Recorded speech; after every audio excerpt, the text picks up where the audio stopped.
Good morning, welcome to వార్తలు వాస్తవాలు. నా పేరు రాజేష్. పత్రికల్లో వచ్చిన ప్రధాన వార్తలను చూద్దాం. ముందుగా నమస్తే తెలంగాణ. కోలుకుంటున్న కేసీఆర్. తుంటి ఎముక శస్త్రచికిత్స అనంతరం విశ్రాంతిలో ఉన్న బీఆర్ఎస్ అధినేత తెలంగాణ తొలి ముఖ్యమంత్రి కె చంద్రశేఖరరావు కోలుకుంటున్నారు. వైద్యుల సూచన మేరకు 6 వారాలుగా సంబంధిత వ్యాయామం చేస్తూ సాధారణ స్థితికి చేరుకుంటున్నారు. వైద్యుల పర్యవేక్షణలో చేతికర్ర సాయంతో నడుస్తున్నారు. మరికొద్ది రోజుల్లో పూర్తి స్థాయిలో కోలుకొని సాధారణ స్థితికి వస్తారని వైద్యులు తెలిపారు. కేసీఆర్ నడుస్తున్న వీడియోను ఎంపీ సంతోష్ కుమార్ ట్వీట్ చేశారు. త్వరలోనే కేసీఆర్ పూర్తి స్థాయిలో తనంతట తాను నడుస్తారని ఆయన పేర్కొన్నారు. దావోస్లో ఎంఓయూలు. రాష్ట్ర ప్రభుత్వంతో పలు సంస్థల ఒప్పందాలు. 37,600 కోట్ల పెట్టుబడికి 6 కంపెనీల సంసిద్ధత. స్కిల్ వర్సిటీ ఏర్పాటు చేస్తామన్న అదానీ గ్రూప్. నీళ్లు, కరెంటు ఇవ్వండి. జిల్లాలో 16-17 గంటలు కూడా కరెంటు వస్తలేదు. ఇప్పటివరకు పెట్టుబడి సాయమే పూర్తిగా ఇవ్వలేదు. గోదావరి బేసిన్లో నీళ్లు ఉన్నా ఎందుకు వదలడం లేదు? రైతులు నార్లు పోసుకుని ఆశగా ఎదురు చూస్తున్నారు. కరెంట్ ఇస్తారా? ఇయ్యరా? ఇస్తే ఎంతసేపు ఇస్తారు? ప్రభుత్వం స్పష్టత ఇవ్వాలంటూ మాజీ మంత్రి నిరంజన్ రెడ్డి డిమాండ్ చేశారు. నాగర్ కర్నూలు పార్లమెంట్ సన్నాహక సమావేశం నిన్న తెలంగాణ భవన్లో జరిగింది. 80,000 మంది అసహాయుల ఆక్రందన. సీఎంఆర్ఎఫ్ కోసం ఎదురుచూపు. నవంబర్ నుంచి నిలిచిపోయిన చెక్కుల పంపిణీ. సాగర్, శ్రీశైలం సమర్పయామి ప్రాజెక్టుల స్వాధీనానికి కేంద్రం నిర్ణయం. నెలాఖరులోగా కేఆర్ఎంబీకి అప్పగించాలని ఆదేశం. సూత్రప్రాయంగా అంగీకరించిన 2 రాష్ట్రాలు. తెలంగాణ అభ్యంతరాలు బుట్టదాఖలు. అభ్యంతరాలుంటే పరిశీలిస్తామన్న జలశక్తి శాఖ. మరోసారి సమావేశం నిర్వహించాలని నిర్ణయం. ప్రాజెక్టుల అప్పగింతతో మన హక్కులు ఇక విఘాతమే. ఇదే ప్రతిపాదనను గతంలో తీవ్రంగా వ్యతిరేకించింది బీఆర్ఎస్ ప్రభుత్వం. గొంతు విప్పేది మనమే. పార్లమెంట్ ఎన్నికల్లో బీఆర్ఎస్ గెలిస్తేనే సమస్యలకు పరిష్కారం అంటూ మాజీ మంత్రి హరీష్ రావు పేర్కొన్నారు.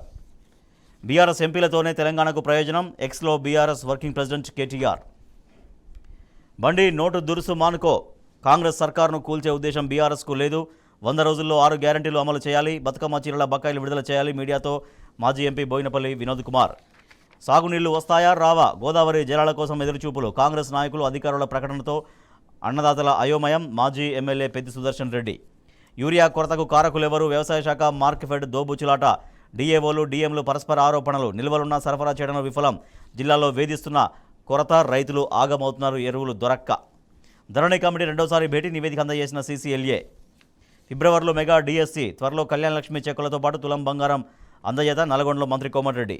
కాంగ్రెస్ మార్కు రాజకీయం షురు. అద్దంకి దయాకర్కు అధిష్టానం షాక్. ఎమ్మెల్సీ అభ్యర్థులుగా మహేష్, వెంకట్. చివరి నిమిషంలో అభ్యర్థులు తారుమారు. అద్దంకి దయాకర్కు మోకాలడ్డింది ఎవరు? నేటితో ముగియనున్న నామినేషన్ల గడువు.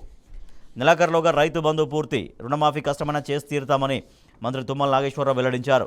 జీవో నెంబర్ 55ను రద్దు చేసే వరకు ఉద్యమిస్తాం. యూనివర్సిటీ భూములు హైకోర్టుకు ఇవ్వొద్దు. నేటి నుంచి తరగతుల బహిష్కరణ. మద్దతు తెలిపిన జేఎన్టీయూ ప్రొఫెసర్ రవిబాబు విఠల్. 9వ రోజు కొనసాగిన నిరసన. Governor X account hack. CCS cyber crime పోలీసుల దర్యాప్తు. ఎమ్మెల్సీ కవిత సోషల్ మీడియా ఖాతాలు హ్యాక్. రాష్ట్ర బీజేపీకి ఇన్ఛార్జీలు ఎందరో. ఇప్పటికే 3, త్వరలో మరొకరు. అయోమయంలో క్యాడర్. అయోధ్యకు చేరుకున్న రామ్ లల్లా. జై శ్రీరామ్ నినాదాలతో దద్దరిల్లిన మందిర ప్రాంగణం. నేడు గర్భగుడిలోకి ప్రవేశం. రాములూరికి ఘనంగా కలశ పూజ. పశ్చిమాసియాలో మంటలు. మధ్య ప్రాచ్యంలో నిత్యం బాంబుల మోత. Telangana today. Credit to KCR for big drop in poverty rate, says Harish Rao.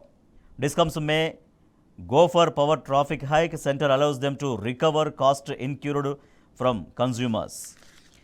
WF TS attracts rupees 36,670 crores deals.